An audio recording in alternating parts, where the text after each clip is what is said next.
예, 수고들 많으십니다. 예, 스테인리스가 너무 좋다 이렇게 말씀을 드렸습니다.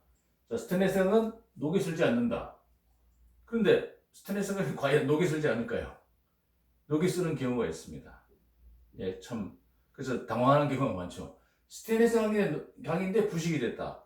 그게 대해서 한번 살펴보겠습니다. 스테인리스 강 부식되면 안 되죠. 근데 부식되는 경우가 있습니다. 자, 그게 대해서 한번 살펴보도록 하겠습니다. 스테인리스는 그럼 언제 부식되느냐? 예, 스테인리스 강의 부식을 얘기할 때 부식의 종류가 상당히 많이 있습니다. 많이 있는데 그 중에서 스테인리스 강 부식에서 가장 대표적인 부식은 틈부식. 틈부식이란 말 들어보셨나요? 틈부식. 크레비스 코로전. 영어로 크레비스 코로전이라고 하는데 틈부식이 가장 스테인리스 강에서 가장 큰 대량으로 발생되는 부식이고요. 이 틈부식을 정확히 이해하고 잡아야만이 부식을 방지할 수 있다. 이렇게 보시면 되겠습니다. 틈부식. 틈부식에 대해서 한번 보겠습니다. 스테인리스 강의 부식 중에 가장 대표적인 게 틈부식. 크레비스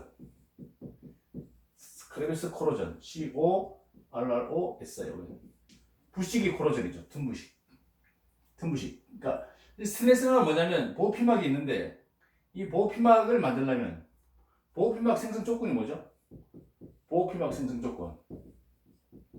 피막이 생성되려면 조건이 두 가지가 있습니다. 1번 크롬이 있어야 되고요. 크롬 몇 프로 이상입니까? 12% 이상. 스테인리스 강이니까요. 2번이 산소가 있어야 됩니다. 산소. O2겠죠. 자, 그렇게 해서 만드는 게 CR2O3라는 보호피막입니다.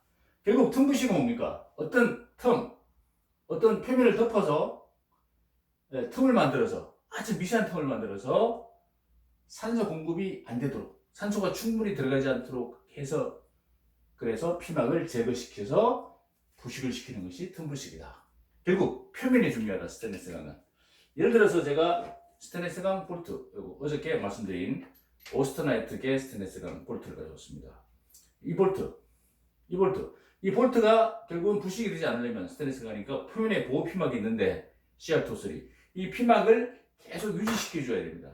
유지시켜 주기 위해서는 반드시 산소가 필수다. 산소. 그럼 내가 예를 들어서 이거 손을 잡았습니다. 이렇게 손으로 잡는 순간 제 손바닥 안에 있는 이 스테인리스 강의 표면에는 산소 공급이 계속 공급이 안 된다는 거죠. 충분하지 않다. 그러면 피막이 약해지다가 깨진다는 거죠. 자, 그럼 피막의 생존권, 보호 피막의 특성 중에서 셀프 힐링 효과도 있지만 좀 특이한 특성, 부식과 관련된 특성이 있습니다. 보호 피막은 너무나 좋지만 이런 특성이 있습니다. 자, 겉으로 보기에는 보호 피막이 보기에는 얘는 아주 안정적이다. 겉으로 보기에는 안정적이나 자, 미시적으로 현미경적이죠. 현미경입니다. 미시적으로는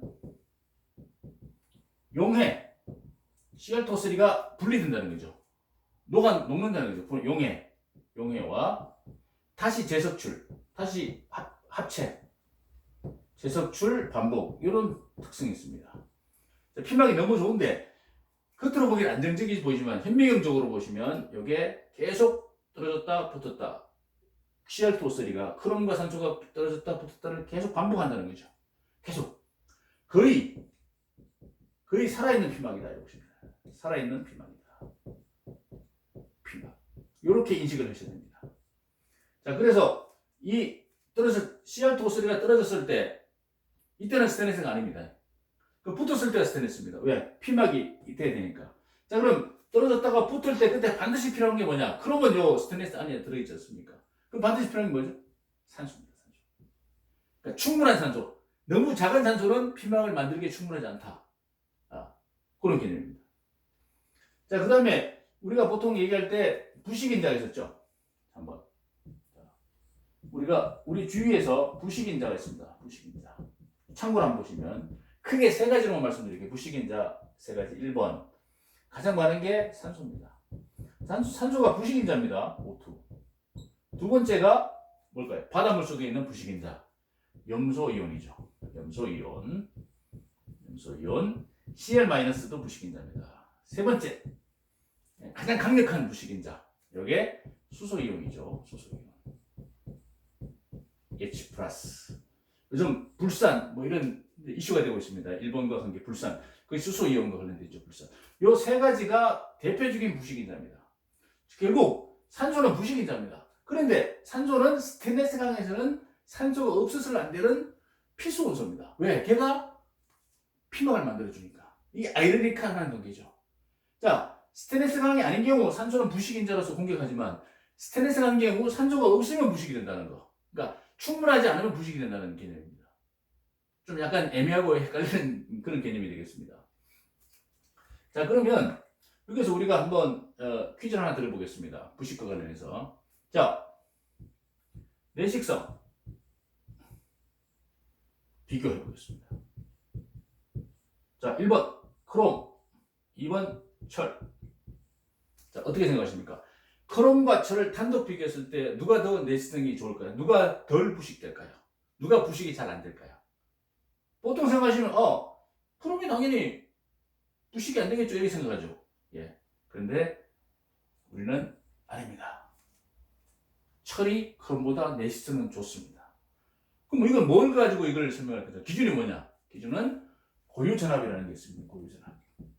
기준전압, 고유전압이라고 부르고 스탠다드 포텐셜 이렇게 부르기도 하고요. 고유전압이 있습니다. 모든 금속은. 자, 고유전압이 높은 애가 내식성이 좋고 낮은 애가 약합니다. 부식이 돼서.